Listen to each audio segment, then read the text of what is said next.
ব্যথাটা হচ্ছে এই কোমরের এখানে নাকি? কতদিন ধরে ব্যথা? অনেকদিন ধরে না? আমরা কি পেয়েছি এটা একটু দেখো।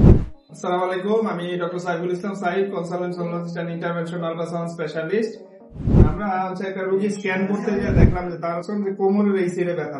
আমরা রোগীটা হচ্ছে সবসময় ফিমেল পার্সন, যে কোমরের এই সাইডে ব্যথা দেখাচ্ছে। তখন আমি স্ক্যান করতে যেয়ে দেখলাম ডান কিডনিতে কমপ্লেক্স সিস্টিক ম্যাস। দেখছেন, কমপ্লেক্স সিস্টিক ম্যাস লোয়ার পোলে। আপার পোলে হলে আমরা অ্যাড্রেনাল ম্যাস বলতাম। আমি একটু স্ক্যান করি, মহিলা পার্সন যেহেতু ওনাকে দেখাচ্ছি না, ওনার ম্যাসটা দেখাই। এই যে দেখেন পেটফুলার, এই যে হচ্ছে তার ডান কিডনিটা, হ্যাঁ এটা হচ্ছে লিভার, তার ডান কিডনি। এই যে দেখেন কমপ্লেক্স সিস্টিক ম্যাস কত বড়, এবং এটাতে এত বেশি মাল্টিপল ইন্টারনাল সেপ্টেশন, যে কারণে হচ্ছে যে একদম কোনো ভাস্কুলারিটি বোঝা যাচ্ছে না। আমার কাছে well defined complex cystic mass মানে সিস্টিক নেফ্রোমা মনে হচ্ছে, এবং আমার কাছে এটা বসনিয়াক টাইপ 4-5 এর দিকে মনে হচ্ছে, কারণ থিক ইন্টারনাল সেপ্টেশন এবং সাথে কিন্তু এই যে ইকোজেনিক এরিয়া চলে আসছে।